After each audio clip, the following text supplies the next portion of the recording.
mga boss, no, na-figure out mo na this DTC is component DTC. So, now, ano yung testing na gagawin mo? In this type of testing, since it's computer controlled actuator, you really need a scan tool na may bidirectional control, meaning you can go in there using this scan tool and command the valve to turn on and off. You have to have that to figure out this issue 100%. You know, of course you can check, you know, continuity here, you can check resistance of the vent valve and then resistance of the wire. You can do that, that's the hard way. And what if you have issue with the PCM, so you want to rule that out too? So you have to use a scanner with a bidirectional control. At according to Bossing Al Steven 44, wala daw silang ground here. So this one is 12 volts or battery voltage all the time. Sabi niya, key on, engine running, the same. Well, Boss Al Steven 44, you will never get ground here unless the PCM ground the valve. So yung switch kasi nito, sir, nasa loob ng PCM. So may transistor diyan na i-ground niya yung vent valve para mag-operate, 'di ba? Mag-close. So this will be 12 volts all the time. Key on, engine off maybe, or pagka depende kung this is hot all the time or run. Then you will have 12 volts here if the system is intact, you know, walang open dito. So yun yung yata nakita nila, 12 volts dito palagi daw, walang ground. So or kahit dito, kahit mag-check ka dito, that's still gonna be 12 volts, like meter here tapos ground. That's still gonna be 12 volts or battery voltage, close to battery voltage, whatever the battery voltage your car has. Kasi nga hindi pa at this point open yung circuit, so walang complete circuit, hindi siya complete kasi hindi pa on ng PCM yung circuit. So will it turn it on, like it turn on ba yan ng PCM considering that this DTC is set already?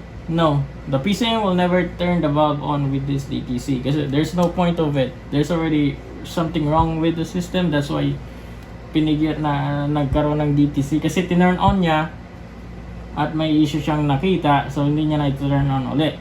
So the PCM, by the way, just looks for 12 volt or 0 volt here sa loob. So yun lang nakita niya. So kung nakikita niyo 12 volt yan dito sa harness side dito sa PCM or dito sa connector, that just means na yung PCM yung circuit ay open, or if you check it here, pwedeng may putol tayong wire dito, di ba?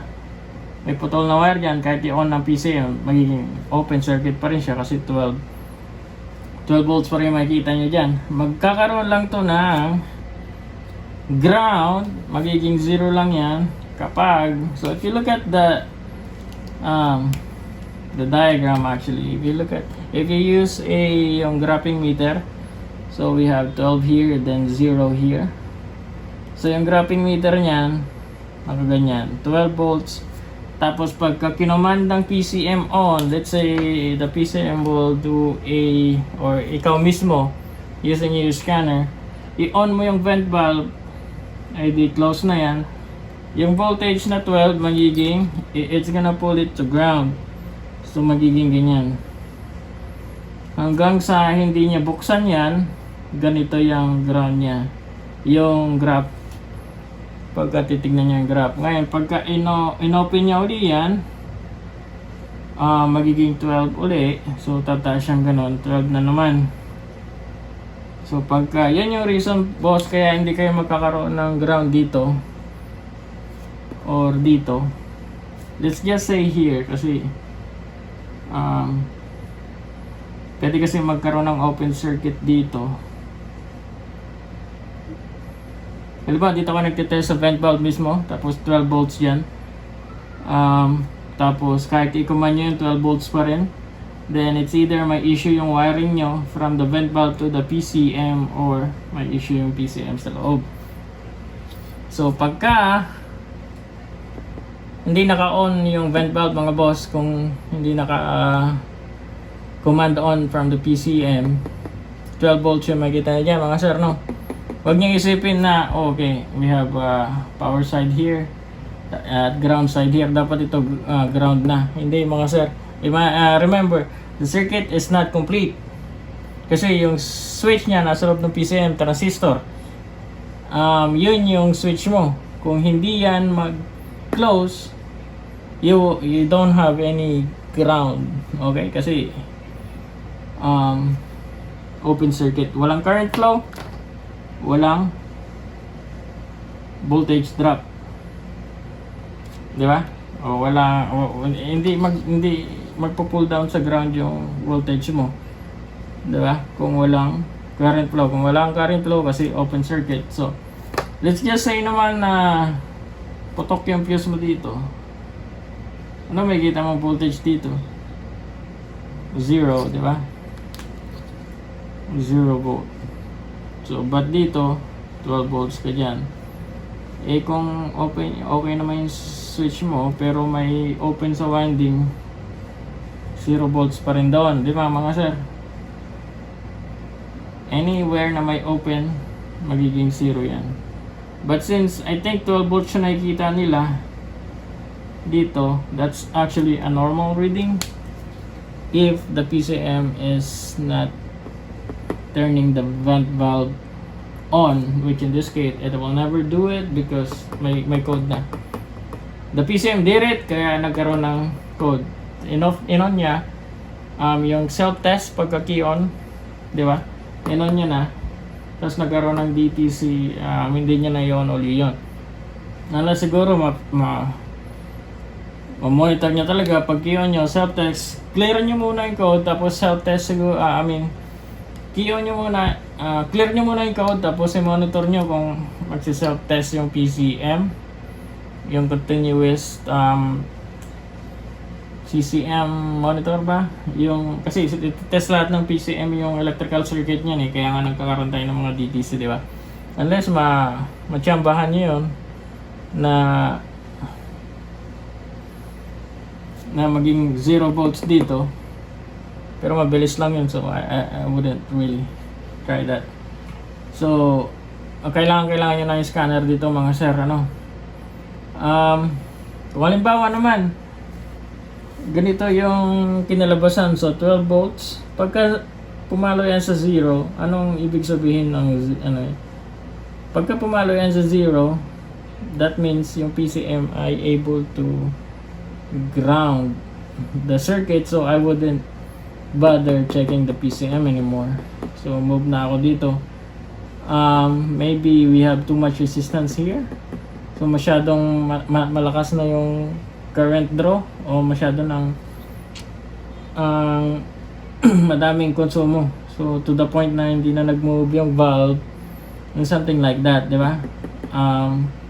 Then you will do a resistance check, tapos compare mo na lang sa spec. So ganon. You can actually do that first, but again, if you have a scanner, that will be the quick, easy way, and you can isolate the PCM right away. I have seen PCM fail, and this is what I see sometimes actually. So instead of 0, pag command ko nagiging 3. So pag 3 volts yan,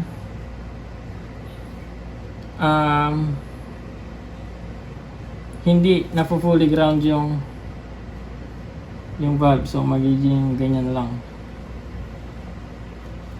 di ba? So this is 3 volts. Pag 3 volts yan, ibig sabihin hindi na nag-ground yung circuit mismo. Then the problem is inside the PCM. You only see 0 and 12 there. Battery voltage and 0. That's all you want to see. And 2-wire circuit. 12 volts and 0. Yun lang naman tinitignan ng PCM. Kung in between there, 3 volts or 5, whatever, then you have a issue inside the PCM, yung driver na mismo. So that's how you isolate kung PCM or yung iba. Okay, so and the vent valve pala, pagka you can actually bugahan mo yun. Yung vent valve, pagka binunot mo siya, dapat normally open valve siya. So pagka kinomand on mo, tapos binugahan mo, dapat shut off siya. Okay? Shut off, di ba? So pagka ganito yung makita nyo, 3 volts or 4 volts, whatever, other than 0, then I would really suspect high resistance doon sa ground, so sa transistor ng PCM. You can check ground ng PCM, but I doubt it, since kung ang issue niya ay ground ng PCM, then maraming code na lalabas, hindi lang yan. So if you see like other than 0 volts here, then I would suspect a PCM.